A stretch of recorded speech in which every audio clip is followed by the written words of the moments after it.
go. Okay, and we found out the identity, the actual identity of the person with the ominous nickname. So we're good here. Yeah, anyone arriving with an ominous or kind of unfamiliar nickname, aka, it's just helpful if you change it back at least momentarily when you're trying to be admitted to a Zoom room. Otherwise, folks might uh, kind of hesitate to let you in. um, I live in the valley of death. You know, that kind of AKA is not always uh, welcomed in all spaces. Um, and I just made that up. Nobody has that nickname, and that was kind of silly. um, this series is a monthly. It kicked off last November in 2020 as a means of trying to will manifest spaces for folks to get together as poets, spoken word artists, and writers to share their work and to commune and to not feel so alone in their habitat, which is where we were seemingly having to dwell 24/7 for weeks on end, when so many of us innocently and naively thought it would just be a matter of a few weeks and then I'll go back to work. Um, so here we are, almost a year later.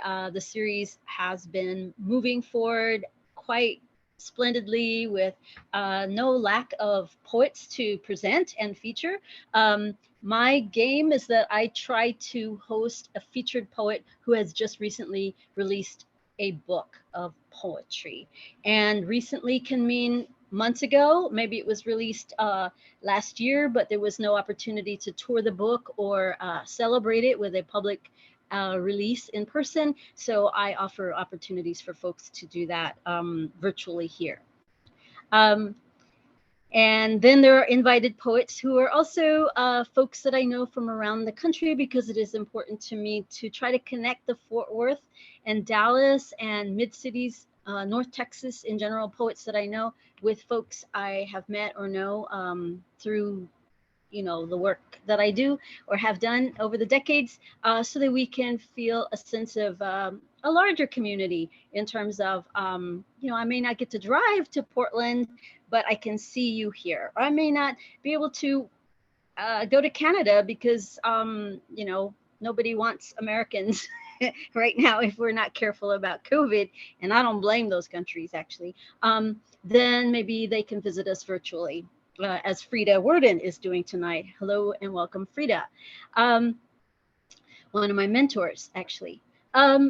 So you never know who's going to read. It's a really great assortment of folks. And the point about having invited poets is that I don't leave it up to chance in terms of there being an open mic and wondering if anybody's going to show. There's a little bit more of a commitment in terms of the invited poets being in the space and also being regarded with maybe a little more time and focus than they would otherwise in a general open mic. But that's just my experience and my take. There are so many takes. I welcome you to enter, speaking of place and location, the place and location where you are currently based today. I'm in North Texas, as I've said. Specifically, it's called Fort Worth, but it is also the original ancestral homelands of the the Comanche, Wichita, Waco, and affiliated tribes. And Jeffrey Pullis might add to that as well, because we live like a mile apart. But yeah, I think it's very important to regard the ancestral peoples, many of whom have descendants who are still among us today. So as my friend Crystal Dozier Miller told me many years ago, she walked into a bookstore and asked the clerk to direct her to the Native American section, and they answered, check the history section. And yeah, there are real living Native American indigenous people among us today.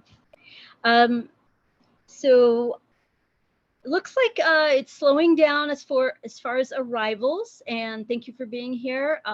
Feel free to buckle your seatbelt or not. We're pretty easygoing here. We're we're going to have a few invited poets reading, and they are going to read in the order in which they confirmed their attendance here tonight. So that's how we'll do it. And that means that, Rob, you'll be going first. Tonight's theme is, and let me just, oh yeah. Tonight's theme is Dando Consejos, giving advice. And what that can entail depends on you. And yes, the Kickapoo in Comanche. Thank you, Jeffrey, for that. Poems often have a kind of, maybe Tom, you can help me with the word. We're not trying to be pedantic, but sometimes there's allegorical teaching in our poetry because maybe we learned the lesson. Maybe we got kicked in the butt by karma early in the day as we were boarding a bus and we realized we left our tokens and money at home. So there's a lesson we learned, and then it gets converted into a poem which gets shared with others later as a way of like word to the wise, or here's what I learned today, or here's something to think about, because I had to think about it and I broke a sweat thinking about it. So let me save you on the sweat. So giving advice, I think stereotypically has been a thing that's kind of attributed to elders, witchy women, green men, people who might walk around with their arms like this as if they know everything and have things to share with you so that your life can go a little bit more smoothly. But I feel that advice today and yesterday and the previous 12 months is also about sharing what we've learned from our own personal experiences, and just trying to give a leg up for those vulnerable or who have been left behind or are younger and have less access to the knowledge yet about the things we've learned. So there can be a generosity and a loving nature to how we give advice via poetry. So let's hear what people are going to offer by way of consejos, dando consejos. So Rob, are you ready to go here? Yeah. Hey, everybody. Very happy to be here with you guys. Sorry, can you guys hear the dog back there? Yes, loud I am and clear. so sorry. Thank you. I'm house Is that sitting your for pet? someone. I'm house sitting for someone, so it's their dog. I don't know. They just went weird most of the night. If you don't mind, if you bring them in, will they? Yeah. Would you give me a second? I'm so sorry. They just of course not. They just I'll just talk about started you at like a you're second gone. before. I'll be right back, guys. I'm sorry about that. So Rob Vasquez also lives in Fort Worth and is a very notable and lauded theater artist and also a theater education artist. And Rob, you've been working with young people for, I want to say decades, at least 10 years, if not more. And you are also affiliated with so many of the community theater organizations as a writer, performer, and director. And you are just beloved in the community. I'm so happy that you're also a poet. You wear the poet hat as well. So take it away when you're ready.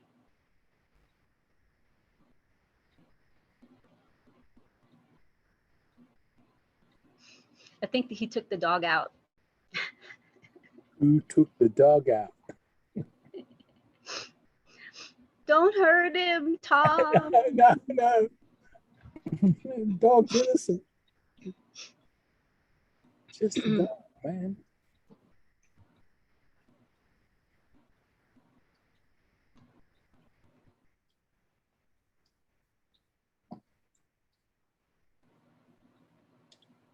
So yeah, Rob's theater work often treats issues of the supernatural and the fantastic and sci-fi themes, which young people really, really love. And if you've heard of the Legend of Boggy Creek, there's one play that he directed with youth, and it was about that supernatural or legendary character. The boogeyman in fur living in the woods.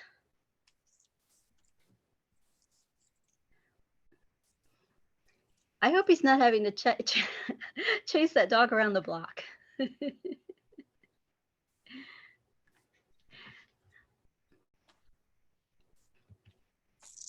How's everyone doing? Ha! In this time.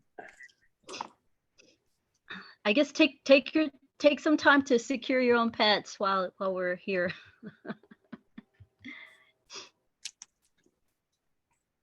And Julie, you'll be up next, and perhaps we could just ask you to read. Is that okay, Julie Murrigan?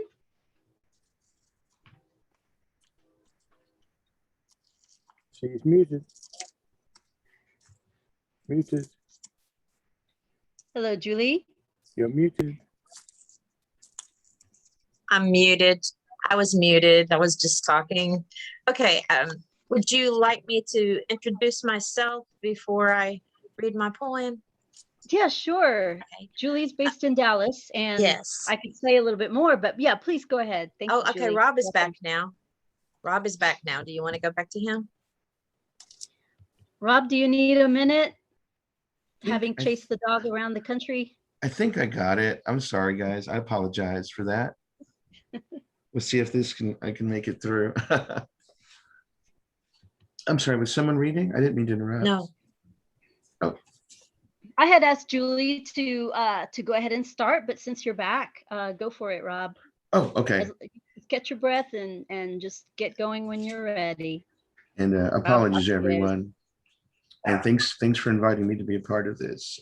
This piece is written for the theme, and it's called "Your Words Catch Me." Words that pierce the murky consciousness, things we know are right, though sometimes the laughter comes in watching things die. All lies. No one feels like this, but we do what we do, say what we will. Truth was made to bend, bombs to bury in the sand. The definition of layers, though I listen to you. I interpret your words as lions to my rescue, warnings of futures shattered. You give me your hand, your arm, your brain, your smile, and your swollen heart. Lean on me and count the stars. Should one fall, I'll be scared. I'll run screaming. We remembered music and trust. Words catch me, and I come back, flying, fighting, and ever dreaming.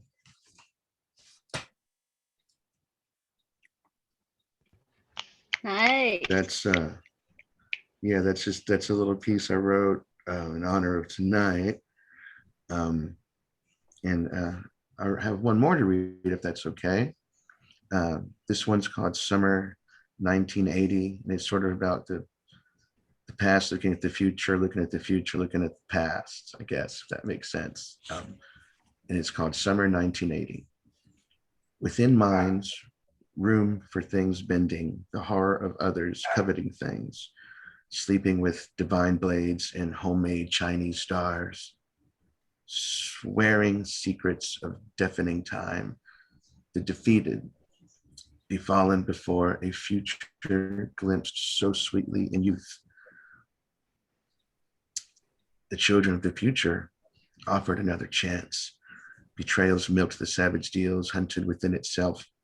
Perfect cuts, laser blades, a mind's eye, cannibalization of what was told. And children of circuit babies who lived by two suns and green moons. Awake on the grass, the taste of 1980. Light hasn't changed, hitting the street like water. My bicycle pedaling down West Fog, purple lights dancing. The laughter echoed all the way to school, through math and science, and finally fading through Texas like something that never was. Thanks. Thank you. My pleasure. Thank you for inviting me. There's such a nostalgia about your neighborhood where you grew up, Rob. I know that that's a really important place and location for you. Um, would you say that it's changed a lot since those days of childhood? Yes and no, mostly the absence of people, and then just really all of Fort Worth, from West 7th Street, no more rec room, all that, to just like Berry Street turning into what it is, going away from like the Hop and all these like, places I grew up in, and maybe a lot of you too. Yeah, but I'm a very nostalgic person. I don't know, good or bad, I embrace it. Yeah, there's a beautiful kind of an innocence in that too. That reminds us to maybe softly look back, or look back with some softness about the days of our childhood, even if they were troubled and painful. Yeah. Yes, ma'am. I get that. Well, thanks for sharing. And is the dog just in another room, or where did you dispose of him? Yeah, he was just in another room. I just needed kind of went in there and calmed him down a little bit. And but yeah, it's my friend's dog, and we're kind of new to each other. So there's another one here that I'm really good friends with, but just wasn't counting on him being like still kind of weirded out. But he's good. Mr. Wiggles is his name. So Well, thanks for your words, Rob, and I'm glad you've thank been here you. tonight. Oh, it's an honor. Thank you. Of course. Now for Julie, how do you pronounce the last name? Is it Morgan? Murrigan. Murrigan. Yeah. And this is your newly taken last name, and congratulations. I know that you've been married now for several years, and that's wonderful.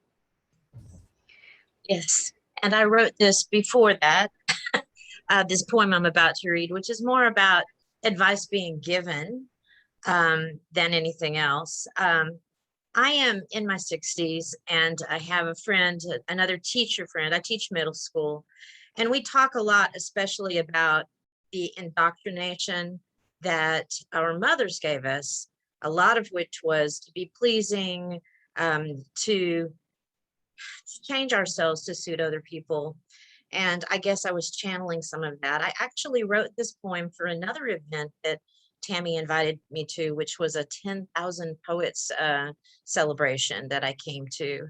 And it's called A Woman's Primer.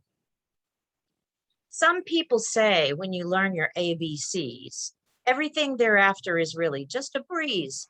But every time I sit down to say my alphabet, I realize I've learned a lot I'd just as soon forget. A's were the grades that made my parents smile. B's the bad girl wannabe I channeled for a while. C was for church, where I learned to be humble. D was divorce, when my world began to crumble. E is for estrogen, wish I'd had a notion of just how many ways it effed with my emotions. G is for giving, how I was taught to be. H is for heartache that giving gave to me. I could inspire, imagine, and internalize, unaware how justice itself was being jeopardized. Kisses and kinky tricks threw me off my keel. Love and lust are judgment words for different things we feel. Maidenhood and menopause were other moody messes. Natural modes made negative to nullify successes. Overworked, objectified, overruled, oppressed, put in my place, put in a bind, put in a wedding dress. Quick-witted, quirky, quizzical, and qualified, regulated, relegated, but maybe never rectified, simple or sophisticated, smart or strong or scintillating, got to be a temptress, a tart, or merely titillating, undervalued, underpaid, and under a glass ceiling, vulnerable but vilified as vain or unappealing. Women are the weaker sex. What waste to want to win? Xantippe or Helen or Ingenue or Magdalene. Youth must be yearned for, pursued, and attained. A Zaftig, a zealot, it's easily mansplained. The mercantile agenda tells little girls to dream, but once they enter puberty, it sells them acne cream. They go off to college to meet husbands or abusers. They learn to play the game where only winners are not losers. Wife, sister, daughter, bestie, bride-to-be, or mother, defined as an attachment or support for someone other. What would it be like if no one made suggestions, if neither gates nor barricades determined our directions? What would it be like if only minds and hearts determined our success and not our body parts? I'd like to try it for a day, to walk and talk and feel without the expectation I be anyone's ideal. I'd like to try it for a day, to follow my own choices without the constant hurricane of contradicting voices. In prayer, I stand before my God and find what I have sought. God's touch alone erases all the lies I have been taught. I don't have a second poem. That one was long. So, and I am very happy now Thank after you. having got that out of my system. And my husband is a partner, which is what I guess I needed at the time I was writing that.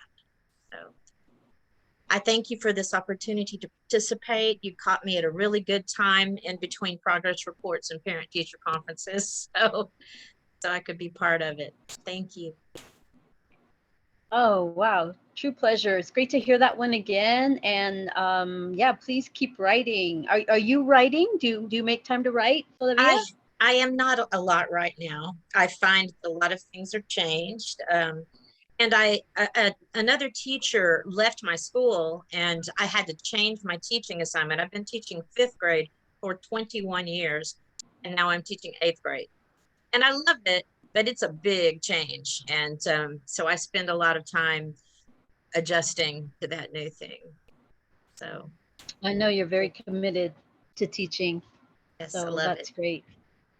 Thank you. Well, thank you for joining us. And yeah, if you happen to, scribble one out here in the next 30 to 40 minutes, just let me know and you're welcome to read it.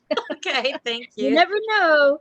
Never know, because People have this been it's very inspiring to be in this group. So thank you. Of course. So next we're gonna have Deborah Lee Castro de Chaurins. And Deborah, I know you by your flag. There you go. I was looking for your square. How you doing today? Very good. Very, very happy to be here with all these wonderful people. And I am very glad to see Rob. I haven't seen him from years. Oh my God, it's very refreshing, see people that we haven't seen in a long, long time. And at the same time with new people, it's give you inspiration and you feel like you're at home. I really like it.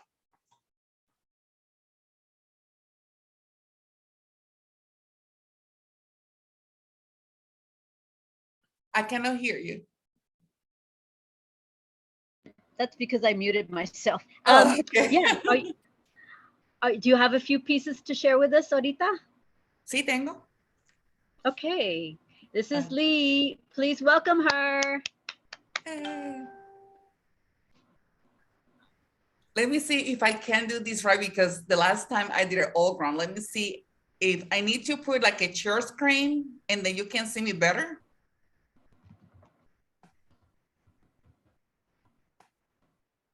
Okay.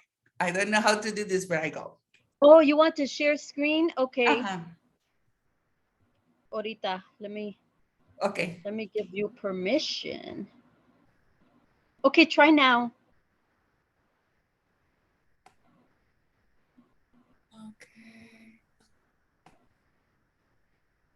Okay. I'm so sorry, guys. Oh, here it is. Oh, I don't know how to do this. I'm so sorry. Oh, I just lose everybody. I don't know even how I can go back. Okay. There should be a button that says stop sharing. Do you see it? Something that says stop sharing. Oh, here it is. Okay, let me go here. I'm so sorry. I know these panics in Zoom are really treacherous. It's like Oh my God. being on the edge of a cliff. It's This is okay. scary. It's totally okay. Okay, Just I giving cannot Zoom. go back to, let me try one more time. And I really apologize, people. I really do. But okay, let's do it like this. I'm so sorry. Hi, everyone. My name is Lee, and I am kind of weird. And I just find out a couple of weeks ago that I love silence very good. So I'm going to give an advice in silence. And this is how it goes. It says, my best friend is silence. Invite me to his humongous house.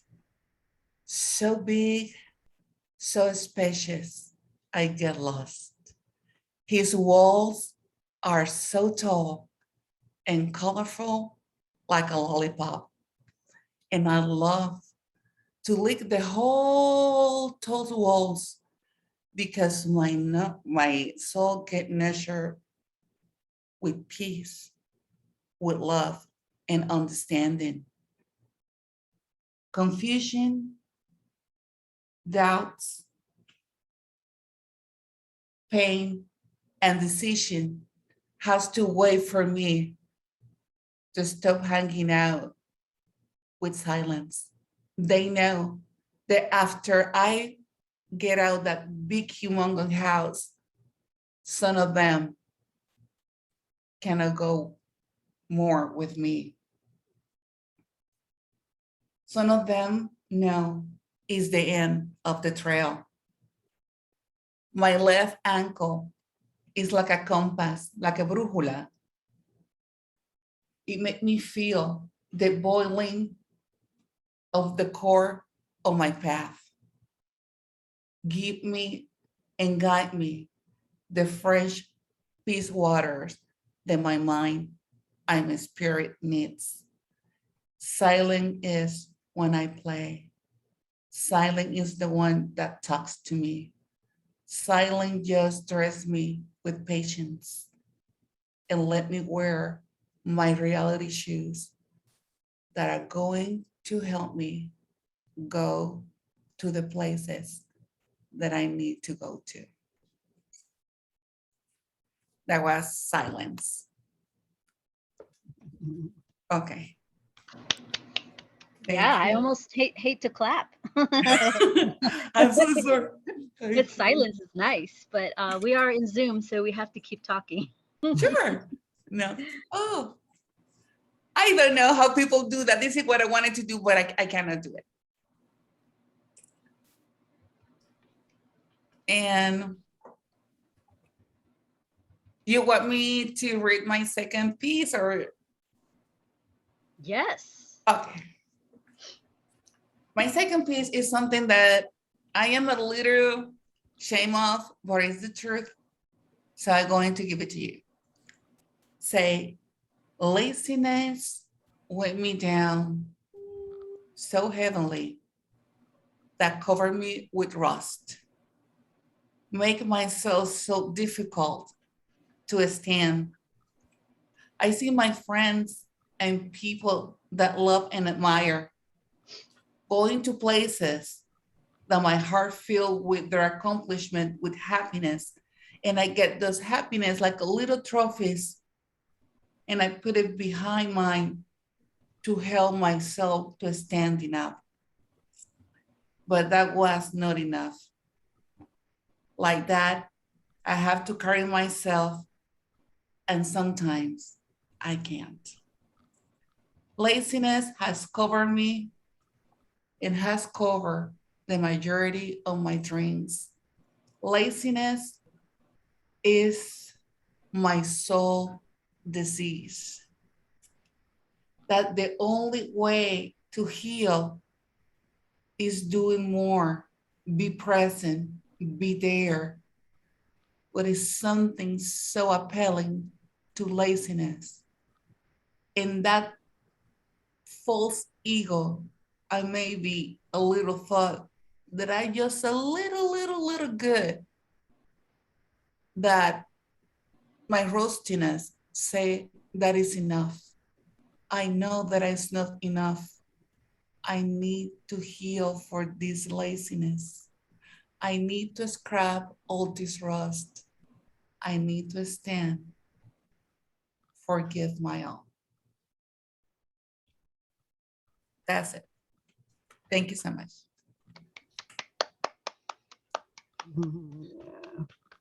Oh, those are very introspective, quiet pieces. You're in a mood, Lee. Yeah, I have to be. Why do you say you have to be?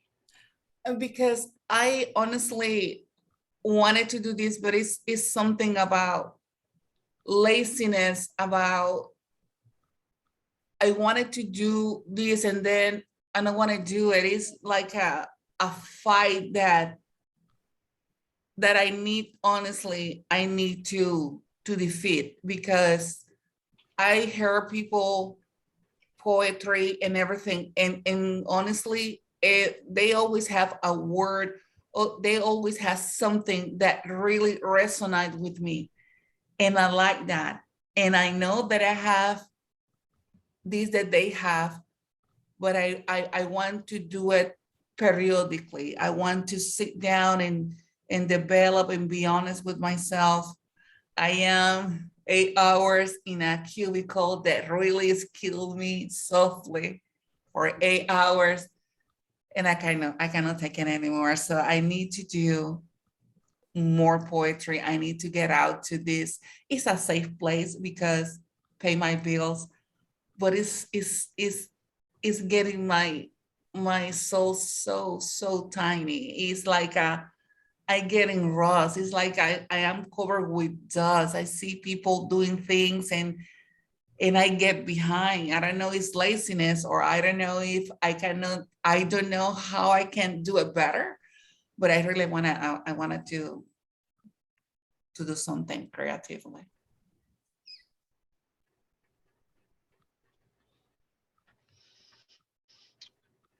Well, I encourage you to be in that place of being dusty if that's where you need to be. I know I'm letting go of my breakneck speed of accomplishing and pushing and producing, because I'm dealing with some issues with my arm right now.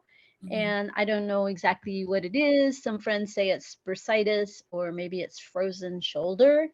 But I'm moving a lot slower, and it's really interesting because I'm watching myself move more like the stereotypical, like genteel lady.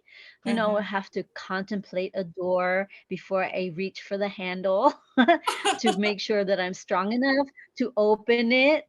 And so it's a really interesting self-characterization of me in a place of being injured and hurting. Um, and butting up against like how I think of myself as a person who, I have the thought and then I go do the thought, enact the thought, and I don't stop, to really, um, I don't hesitate. I don't hesitate too much. Of course, I do things pensively. I mean, I do put, consideration into my projects, and look at how I can apply themes and ideas to the things I do. I mean, I'm not saying that I just do things like haphazardly, but I just feel like I'm being more ladylike, and that's in quotation marks. And it's an interesting way to be in my body. And so I'm kind of trying that on. It's okay. It's all right. But when my arm heals, then I'll become the, late 50s tomboy girl thing that I am Oh, again. So send me your prayers. I'll take them. I got that you healed your arm very soon. Gracias. Thank you. Yeah. How's everybody feeling so far? What do we think of Lee, Deborah's work? Aplauso. You want to unmute? Make some noise to break the silence.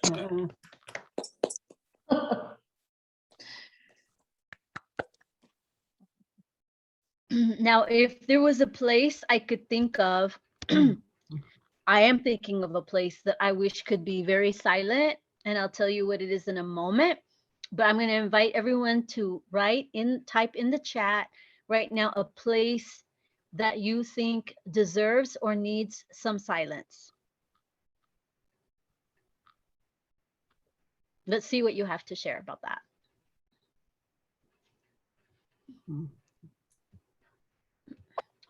Who, what, or what places, where could benefit from some silence these days?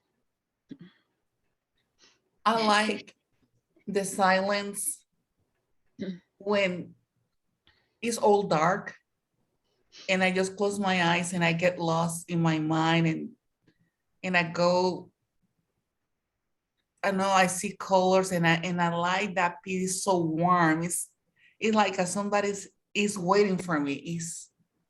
It's delicious. I am addicted to it.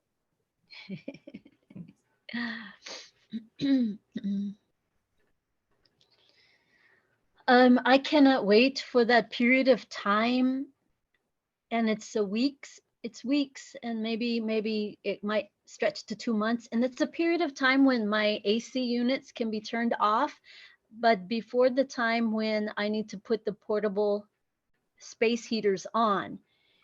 That's a delicious period of time where I don't have to hear the constant whirring of the motor that keeps me comfortable. And I just wonder if anybody else feels that. You know? we go to sleep to the whirring of the fan and the whirring of the heater in the wintertime, the zzz or the shh or the if you have a noisy fan that's imbalanced.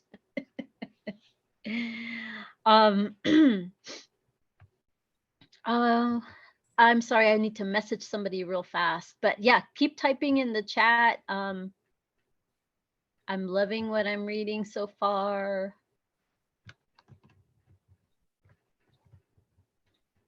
Okay.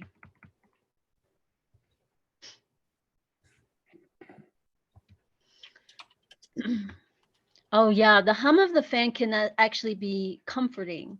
I'd read something earlier this week about somebody who had a fear of like a home invasion, you know, like a burglar or somebody breaking in, and like every sound that they heard outside made them nervous, so they slept with the fan on, so then they didn't have to hear all the sounds that made them nervous. So sound can be reassuring like that. Yeah, I just saw what you typed, Joshua. And now I have cats, so my cats can hear anything. So I don't have to be the one that hears, you know, anything that might be like an intruder outside. My cats can detect so much. Guadalupe, your classrooms, kindergarten students need silence. Yes. I think it's healing. I think it's healing for the kids, right? To not have to hear the yelling that maybe they hear at home, or the, you know, the and all the beep from the technology devices, like they're constantly connected, and it's sad because I have to train them, and we work on that also, like just being silent and trying to relax.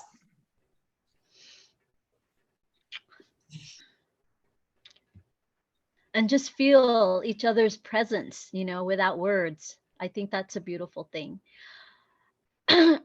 Thank you for sharing. Now I'm going to do something. I'm going to reveal to you what the place that I wish could be silent, and I'm going to type it in the chat as a kind of a poem title, and I would like for each of us to add to it, to compose the poem collaboratively. So here's the title, and then just whoever wants to start writing, type a little, and then whoever else wants to join in, we'll just see how this goes.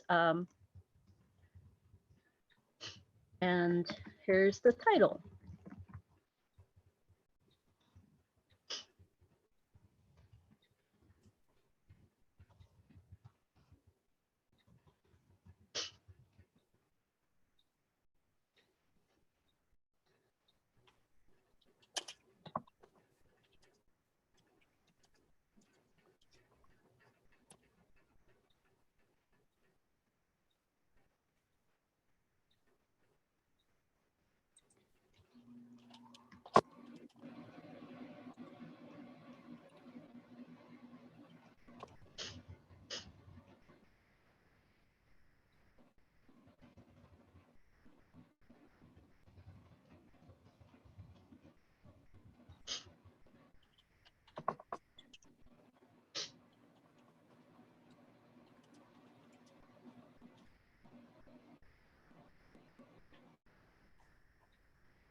Thank you for that, everyone. Thank you. That was a beautiful exercise.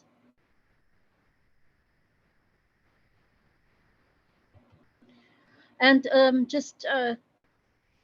going to take a few seconds to share my screen and share with you an image or a slide. And it's of our friend Paul Sexton, who is a North Texas-based poet who just passed away about a week ago.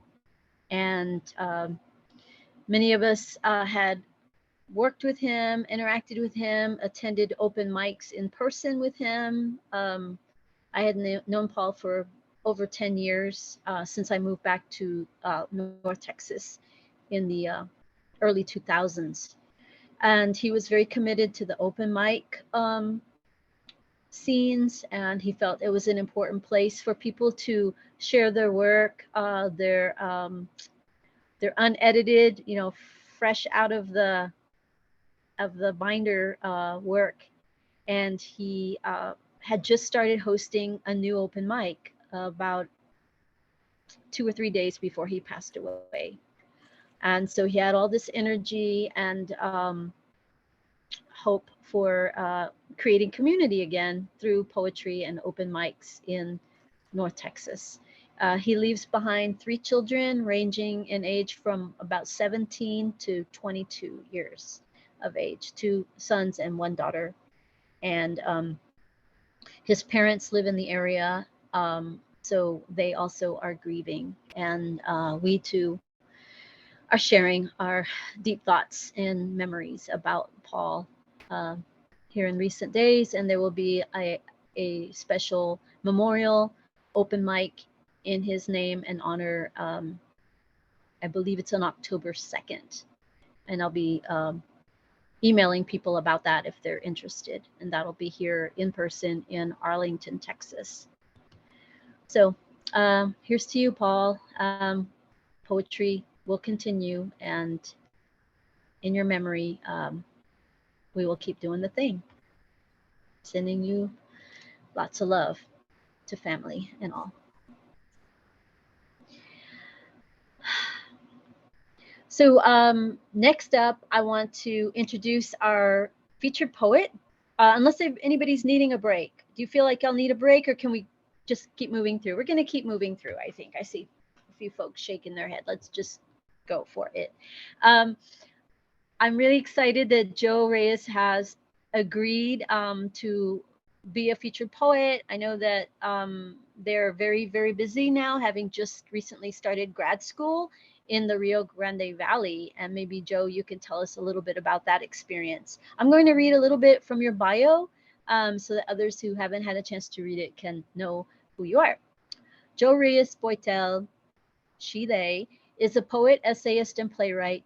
Joe is also a queer mixed Latinx parent working in community. Joe is a former music researcher and novice hand percussionist who incorporates music within their writing. Joe now serves as a mentor editor with Red Salmon Arts Resistencia Bookstore in Austin, supporting chosen poets in the development of their first book, and as an advisory editor for Flower Song Press, supporting the independent press's mission in lifting voices from and about and throughout the borderlands. Joe's work has been published widely in lots of ways in terms of like a novel, chapbook, and also theater work, which I saw online last year, an operetta titled She Wears Bells. And Joe, you've got new work coming out in various places like Scalawag Journal, Switchgrass Review, and other places. This is so exciting. Glad to have you here. And let's all welcome, let's unmute and welcome Joe Reyes Boitel to the mic here at Dando Poets. Hello, Joe. Hey, Welcome. welcome. Hey, Joe. Thank you. It's so good to see faces I know, or faces like, or names I know. Hello. I wanted to show a picture of my book, but I finally moved into my permanent apartment, so I'm still in boxes. I couldn't find earrings. I was looking for earrings a little while ago, and I'm like, so I'll have it at some point, but I can share a link later if that helps. You can see the cover. Really, it's a beautiful book. I'm really honored that it was chosen for this chapbook series through Neon Hemlock. There it is, through Neon Hemlock, which is a small independent press based in Washington. They promote queer literature and work in fantasy and sci-fi, and then poetry, just any poetry.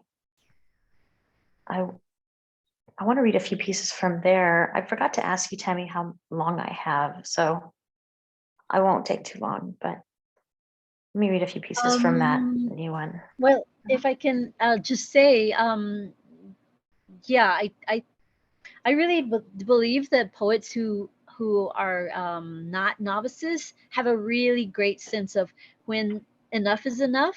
So I trust your judgment on that, and we definitely do want to get a taste, the sabor of your work. So we need time with you and your words. So please grace us with that work. Thank you. Thank you, Tammy. You've been doing that, like offering a space to poets for how long? I mean, I think I've known you 30 years or so. When you were in Austin. And so you've been doing that forever, just offering your heart and your space. What you say in your own head. The sound of a kitchen cabinet slammed, the dishes everywhere. The television says what you cannot say. You are now and forever will be incapable of adding beauty to a meal, but you can fall gracefully, avoid bruising. The debate over what crazy really looks like has ended and not in your favor. You become a pincushion. You become a discarded thing. The yelling is normal talk. Really, you tell yourself, you are in pieces. The egg custard you make is an embarrassment. Even with your hair a mess and your spirit blown out from your body, you are fuckable. The joke about needing a dog collar is no joke. You consider the potential of freedom, a tag etched with a name and phone number, all roads open. Her hand wrapped tight around the back of your neck is for your safety. Lipstick and perfume are for attention, you're reminded. You don't want attention. Are you trying for attention? Her gripping hand isn't as bad as the hand, hot and full, swinging up. Its trajectory set to meet your face. Threat is nothing without action. It can't happen again. It won't happen again. I am loved. This is love. I love this person.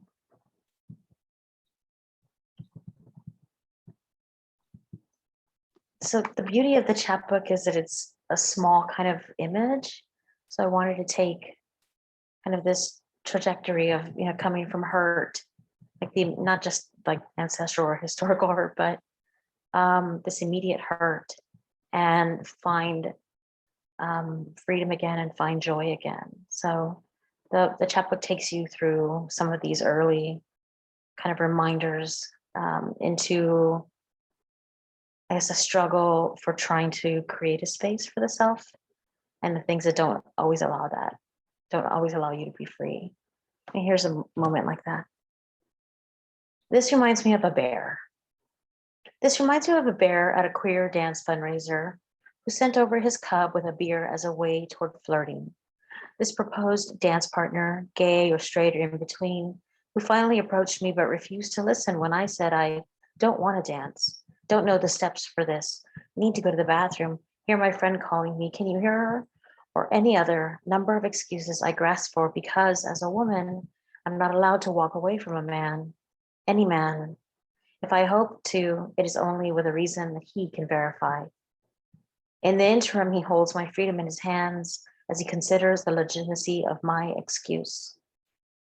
Even then, he has the right to contemplate the scenario, to cat-mouse me for just a moment longer, to hold me suspended. I'm a mouse at the end of my tail, spinning between his fingers. I end up dancing with him, I wrote this piece. It's after a piece similar written by Natalie Centers Sapico, whose book is really wonderful. But it's the same titles. Last night I was killed by a man. I wrote it during all the Trump kind of, the end of the Trump stuff, which hasn't totally ended. But Governor Abbott's done a good amount, so things aren't much different, right? Joe, may I interrupt for a moment? Yeah, Can you please. tell us again the last name of that poet you mentioned? And did you say that they had a poem title and you also used the same poem title? I pulled the title, yeah. Interesting. Yeah, I love looking at, especially as I'm reading more, looking at what a poet does successfully and kind of using it as a template, And I put her name in the chat. Great, thank you. Thank you for that. See, so this one is, last night I was killed by a man. That the monarchs come through our city at all is an astonishment. They are fleeing this country called the New Death, and our city is a bruise of consolations now made borderlands. Cloud upon cloud of dust has left us decimated, wheezing. We are a dying country. The man notices none of this. The yard has not been watered. The rosemary bushes are dying. Sage brushes pulled out weeks ago, exposing worms from the panting soil. I'm already dead. The man has hidden me in a history where I have little I can say, save the whispers I reveal to the woman down the street who is suffering her own suffocation. This is death then, even if my mouth is half opened in wait. The man does not question his status. The man says it is late at night, and so it is. The man says the house needs sweeping, and so he works to rectify that. Grieving isn't a necessity when there are women to be hunted. So he searches for a woman who will tend to the garden and cook a meal and sweep the goddamn floor. Any woman will do.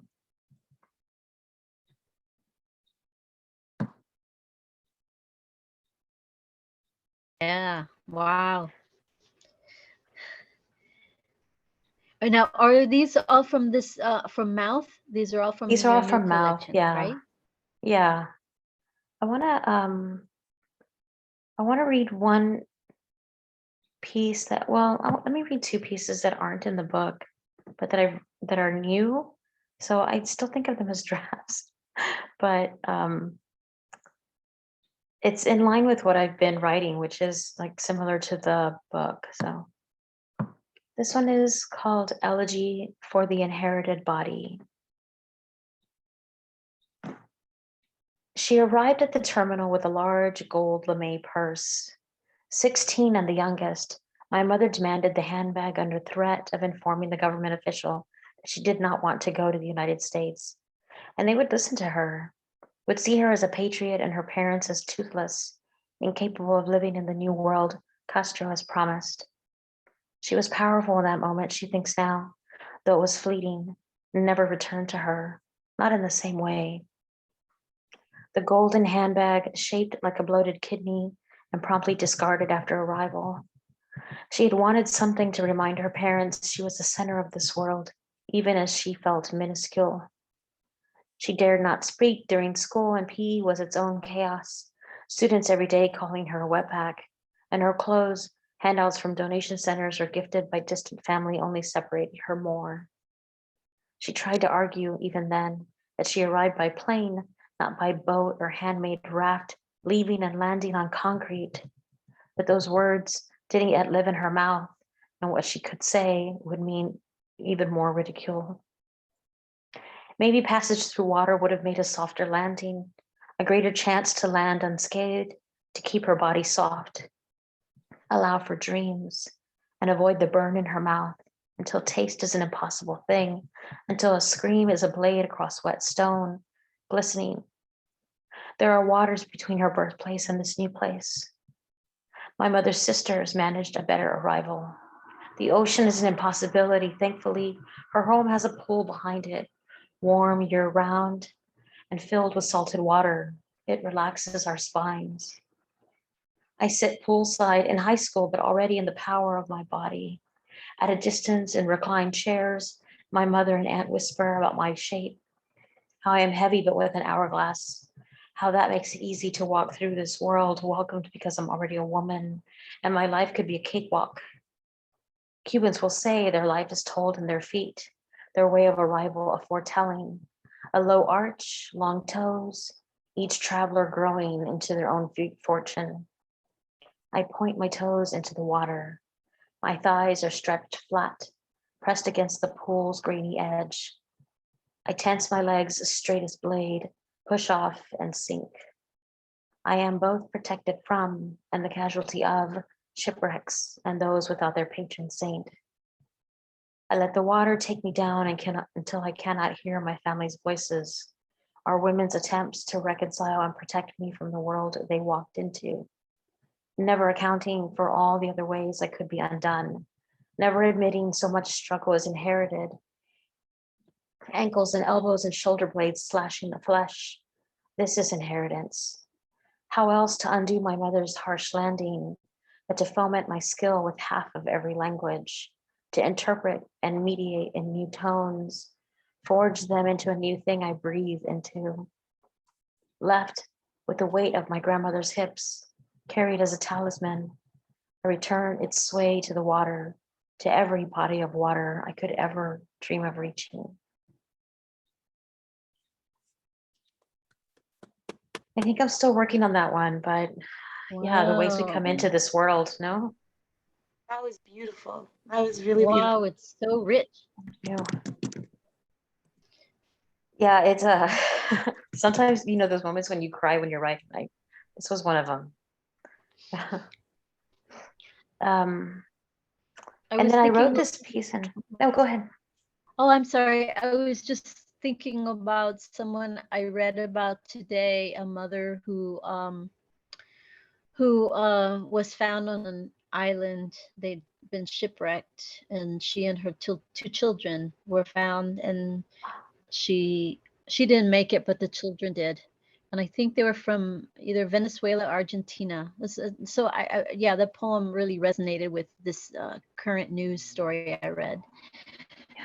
Yeah, thank you for sharing that one, for sure. I get, I think we have to think critically of the news sometimes, you know, even if it's progressive news or if it's news that is trying to be like, it's not trying to take a side, but it's really trying to report, because even something, I think we have our own biases. You know, I was reading that right now there's in Del Rio, there are 9,000 mostly Haitian migrants who are houseless, who have come here because there's been so much turmoil in Haiti. It's not a new thing. But I was really kind of upset at the article that I read, because even though there are 9,000 mostly Haitians, the article ended up focusing on 2 Cubans, because the idea for America very much is that Cubans are special or unique or something. And my mother is Cuban, you know, my father is Mexican American, but it's really upsetting to me that, like, how much value American imagination places, you know, on certain types of migrants versus others. So it's pretty upsetting. There's yeah, it never stops, I think, unfortunately. So I have a lot of writing around that.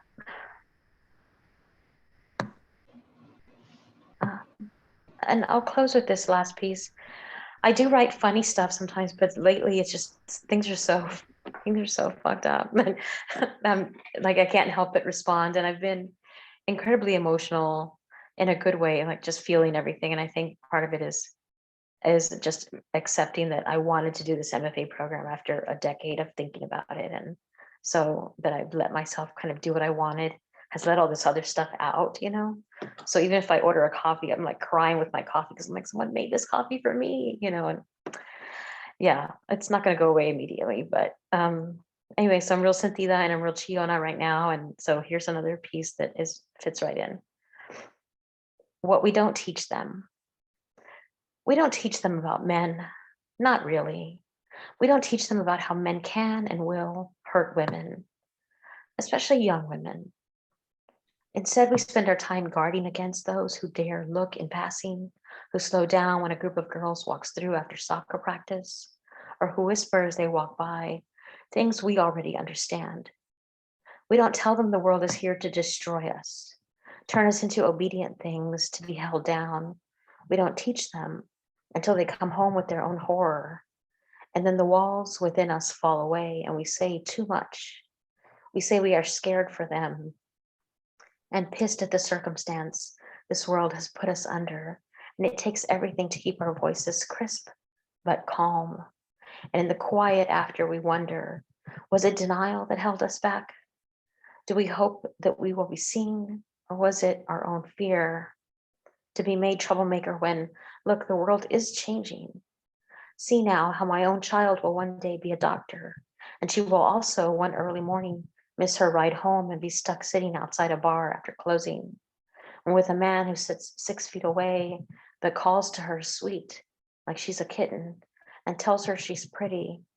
That man calling in the dark will say this is a kind of equality, that she can be both a doctor and a victim. How could I think there wouldn't be a price to pay?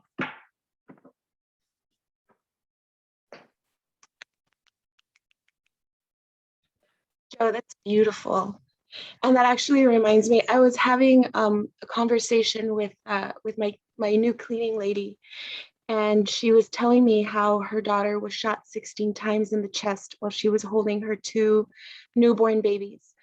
And, you know, as she was telling me this story, like her voice cracked, and tears welled up in my eyes, and I was just trying to listen. You could tell she just needed somebody to talk to about this.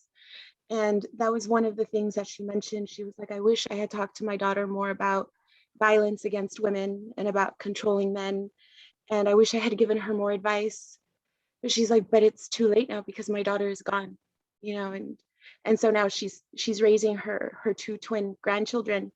But you hear this story time and time again, over and over again, about how, exactly like you were saying at the beginning of your poem, right? We don't talk to them about, the people that are close. We talk to them about the strangers, that honk at a 12-year-old girl, or the people who offer, little kids candy, but not about, the violence and the abuse that can happen within a relationship. And that story, she told me that story on Wednesday, and I haven't been able to stop thinking about it, and I've been writing about it in various ways. But 16 times through the chest while she was holding her children.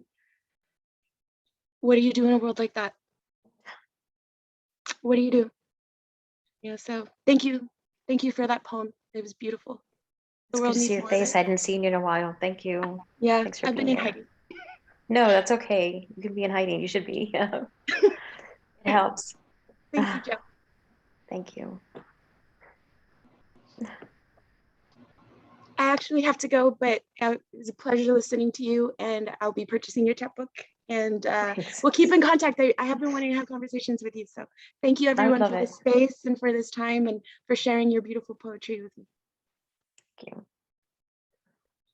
Joe, could you finish out with one more from the collection from Mouth? Sure. Is that an okay ask of you? Great, yeah. great. Let me see. Oh, and I did drop the link for the press, neonhemlock.com. It's in the chat, and we should probably add that again later this evening. Now available. And do you know how often they call for manuscripts? Can you tell us a little bit about that process for folks that might want to submit their work to Neon Hemlock? When you're ready. They do a lot of fantasy. No, it's cool. They do a lot of fantasy and sci-fi. They do anthologies, so the calls for anthologies are really active, actually. I'm trying to think of, so the poetry they don't do as much of, but the books are so gorgeous. I'm sorry that I don't have one like to show. They're just these 5 by 5. I can't even do a square with my hands. You get it. 5 by 5 inch books. They're circle books. No, they're square, and they're just really gorgeous, detailed. The guy who runs the press, Dave, Dave Ring. He he's also the one who does the covers, but he's the first one who really listened to me when I said I would like this kind of cover. There are these kind of colors, and he actually, like, he was the first one to choose the book before his guest editor. So he went through the first draft of it, and so he was already like in love with anything that was chosen, which makes a big difference. You know, when you have a small press and they're really careful and caring. He sends me messages even now of like, you know, how are you doing? How can I support? And other books that I've purchased there. There's one by Carlos Esposito, I believe, called Boy If. It's an amazing book. I've bought it 4 or 5 times and I keep giving them to people and buying another one. I'm hoping they don't run out yet. I should just buy 20 to have them, because I know that when people are considering books, you know, they think of the large book always, the 60 to 80 pages to 100 pages. And I really do just, I can't tell poets enough about the beauty of a chapbook, that it's tiny, that it's this wonderful kind of expression of this moment, you know what I mean?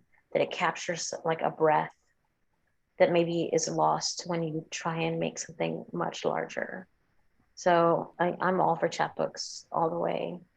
I'll close with this piece that is a little more positive from the chapbook. New Year's Eve. Excuse me, someone says. I'm walking the streets of Houston when someone asks me for directions. I cannot help. Everyone is a stranger. My dress is yards and yards of luminous fabric. I start a long explanation about how I'm not from there.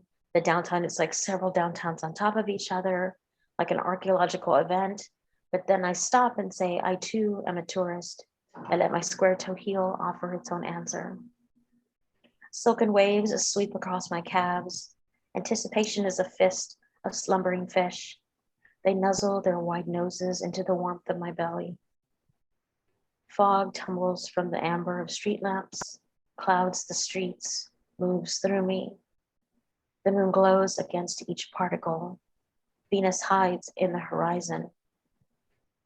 Cubans say the chaos of Latin music can be harnessed by locating each instrument within the body, a constellation draped across the sky of our bodies.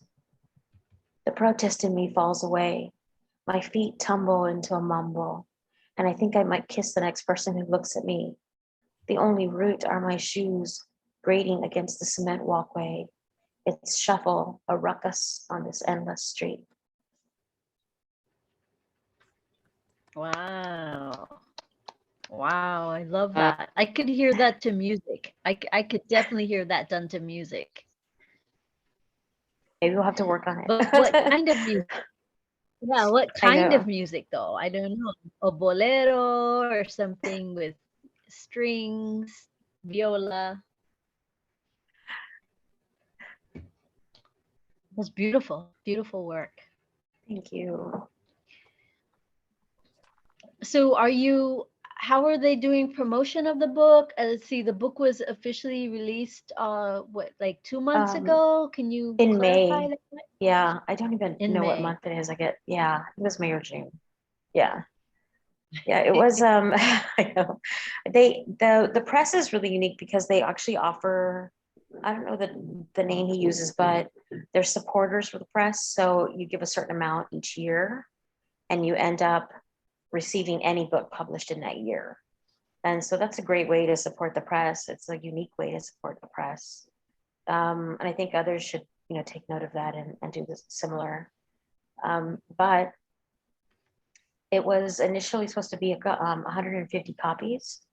And because it was part of this contest, I got like $100 for it. And they had a special guest editor who chose it along with another poet's book. And it was, so even before the book came out, pre-sales had taken all the copies.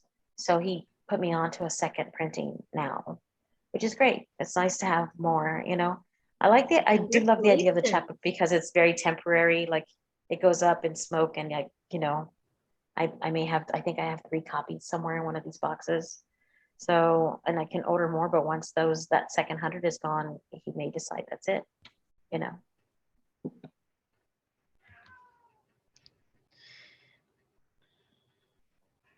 I love that very much. I mean, it sounds like they put a lot of thought into how they choose as well as release their selected manuscripts. Doing a square design is harder because it's extra work for the cutting and the binding.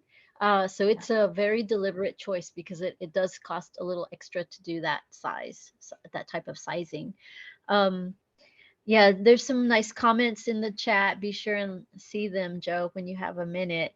Yeah, it's such a pleasure to hear you read, and you sound so calm. I don't know, is this your typical reading voice, or is it, where Yes, does it it is. come from? It's Saturday at 9 p.m. and it's definitely, you Maybe, have a yeah, nice. it's that nighttime voice. I was outside I'm getting used to the heat here in McAllen. So I was outside for about 2 hours and I was like, oh my God, I'm so tired. So that might have done it too. But you have longer harvest seasons, harvesting of sandia and things like that. You have all the great fruit down there. I would hope. Yeah. Yeah, I think so. And all the hardworking people who make that food possible, for getting to our tables. Yeah, this was a pleasure, and I wish you great luck with the book. And thank you, Julie, for sharing the cover again. And maybe let's see if I can copy paste that. Yeah, here we go, neonhemlock.com. And I hope they have enough copies for those of us who want to buy one sooner than later. It'll make a great holiday gift for those that need it. Super cute. I It'll guess fit in your pocket. Someone once called me a pocket poet because I guess they thought it was tiny, and I thought that was kind of cute. Speaking of subscription services, I think this also is a creative idea. There's a brand new all Latinx bookstore that's going to be opening in October at the Guadalupe Cultural Arts Center in San Antonio, Texas. And Tony Diaz, who's the curator for that book store, mentioned in a YouTube video recently that they're going to have a subscription service for folks who want to pay in advance. I guess you buy a year membership or subscribe for a year, and you will receive every book that's promoted with a reading cada mes. So every month they're going to have a Texas-based Latinx poet present their book, and of course that will help with sales and celebrating the work of the poet, voice and work of the poet or writer. It's not necessarily just poetry.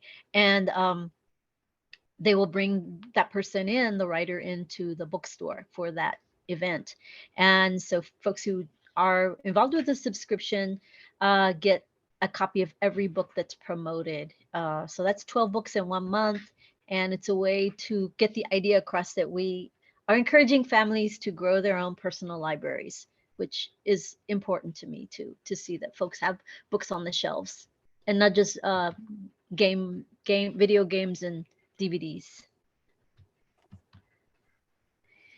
Any comments on that? Props, let's unmute and give Jo some love because of her work. It's really incredible. And they're working really hard on a new MFA process, which I'm sure is daunting and challenging and exhilarating at the same time. Gracias, Jo. Thank you, Margaret. So good to see your face. Thanks everyone for being here. Ah, Tammy, you're so great. You've been doing it forever.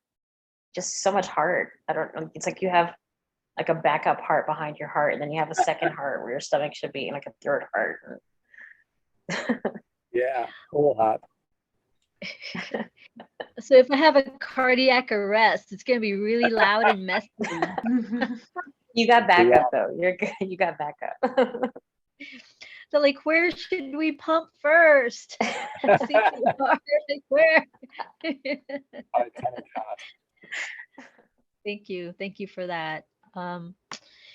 At this point, we have some time, and I mean, I know some of your friends who are here, Joe. Some friends, fans, fam are here to see you and hear you tonight. And they're also writers. Does anybody feel in a mood to share a piece? We have some time, and it'd be, kind of bending the rules a little bit, but I love bending rules, and even if it's my own series. So hey, we got some poets in the house, writers. Who wants to share? Unmute and let's hear it. I did ask Deborah if you had one in español, si quieres leer en español, because we haven't heard you speak your beautiful Spanish yet, if you're still here. Deborah? Yes, I'm going to find one. Oh, yay. Lucky us tonight.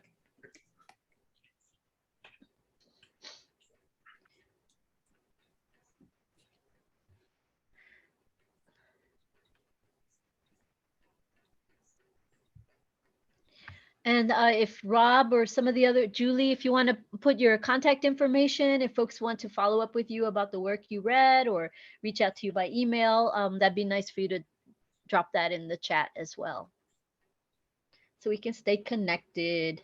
Definitely. Hey, I'll read one real quick while she looks for hers. That's okay. Please, Rob. Yes. Okay. Gracias. Let's see here. Yeah, I didn't know if I had another one with me, but I actually do. So this one's called Sometimes the Ghost Walkers Whisper to Me Too. It goes like this. A full moon beating across the backs of the wanderer searching for a new place. Eden burned up, all the prophets too drunk to stand, all the apostles sick with STDs wailing in the rivers. Psychic waters tell us to keep going farther south. They say old Mexico might embrace us if there are any humans left. We could maybe find a path, some new trail of tears to scavenge, some new west to finally settle down, where we can finally let burdens down and beg all our wounds to heal. That's it. Thank you, Rob. My pleasure. Always a pleasure to read at one of your events, Tammy. Thank you so much. I just saw Rob in person the other night, 2 nights ago, because there was a local event at the Artes de la Rosa space, and ¿cómo se llama? What was his name again? The actor from Gentified. The main actor was in town for a beautiful appearance and an interview. Carlos Santos, I think is his name. Yeah, Carlos Santos, who's Puerto Riqueño playing a Mexicano in Gentified. And I love how he explained why he felt that he was still a good choice for that. Because he lives in LA and, yeah, really funny guy, really great. And Gentified, if you aren't watching it, is on Netflix, the first season. And then the second season is going to start up in November, also on Netflix. Ooh. So I highly recommend it. It's great storytelling. So it's great to see you, Rob. Give you a hug in person. Thank you. Yeah, it's great to see you too, Tammy. And Deborah? Yes. Are you ready now? Yes, I'm ready. Thank you so much, Robert, for taking over. My pleasure. Este poema, this poem is based on me. It was something that I wanted to do, and it's called Yo. And say, pelo como comején, voz dulce como azúcar azotada por el sol, ojos de gozo intenso con pestañas que bailan en paz, pies gordos y anchos, uno de ellos con Venus a su izquierda, espalda como escudo caliente que exhibe las cicatrices invisibles de mi travesía, que solo van y ven aquellos que caminaron conmigo, caderas que le falta tornillo porque están sueltas como las palabras que se derraman por mis manos, manos de magia que tejen cuentos, muslos anchos como patineta, con nalgas que resplandecen como las montañas de mi isla, piel de caramelo, semi quemado con matrices rojas que reflejan un color dorado de siglos de misteriosos con códigos de mapa y tumba, dada por mis ancestros. Pecho amarillo de oro, garganta con pasillos de música y creación, mente de biblioteca. Esa soy yo.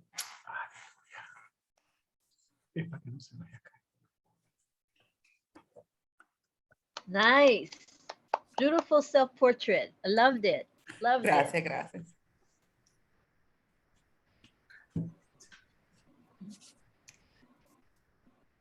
Mm.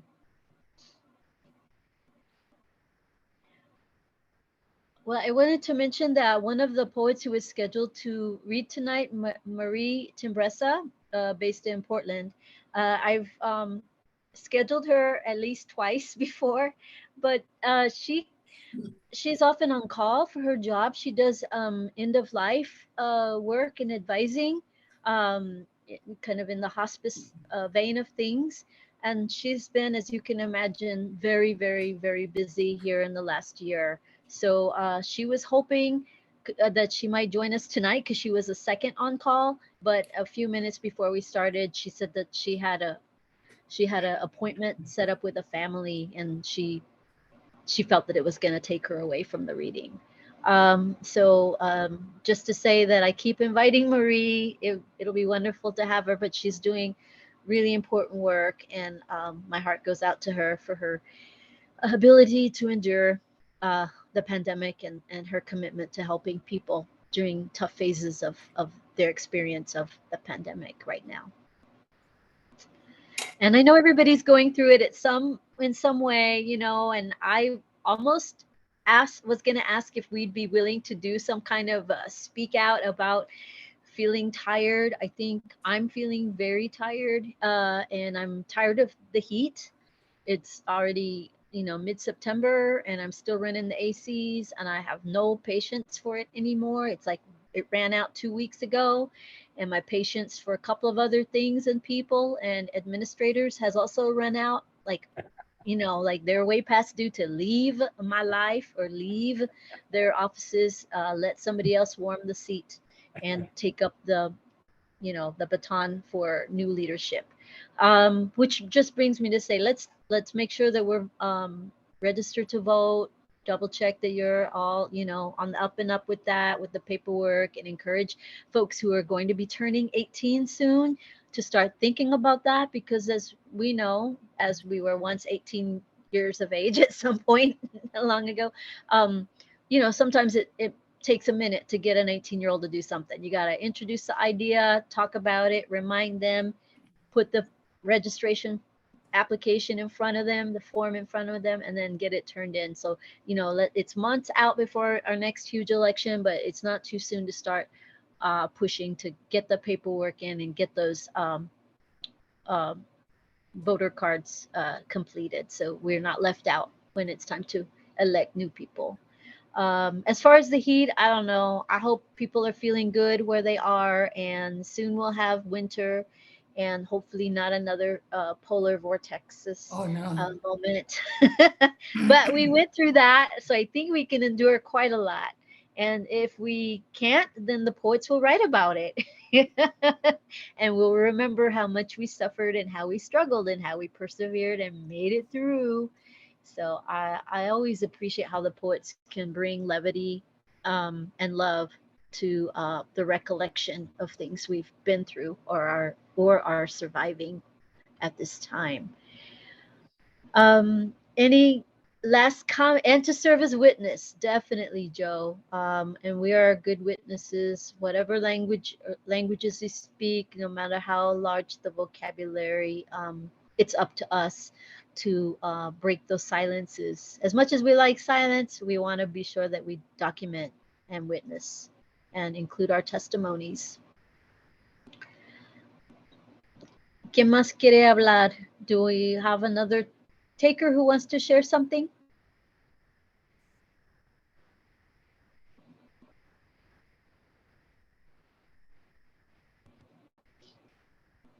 I'm gonna share my screen real quick because I need to remind, I barely just thought of it myself.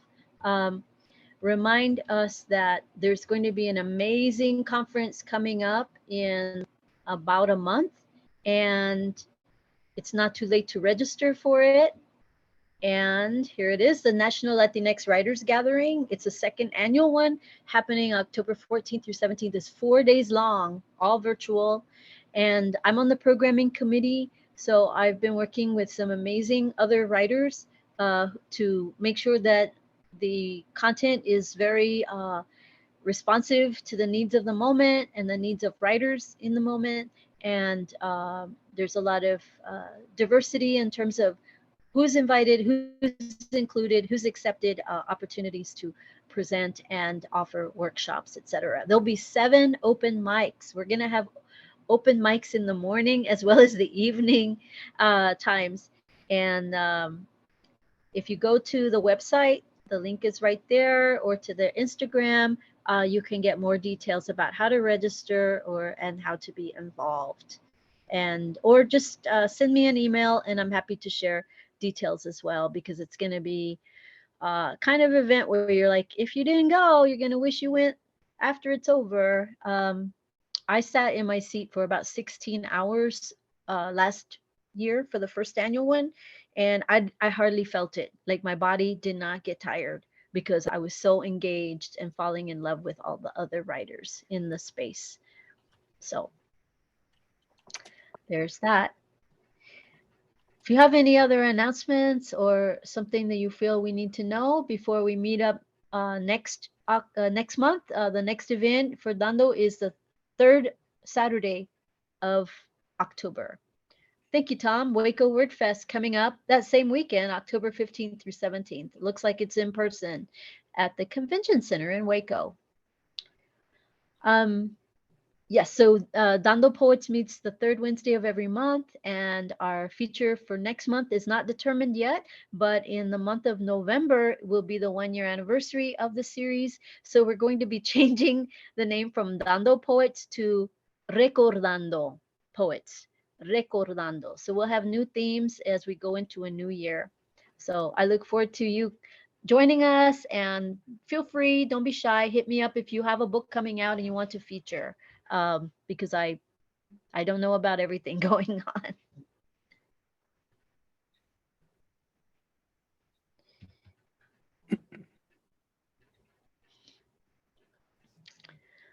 All right, so at this point, I'm going to stop the recording, and then we can just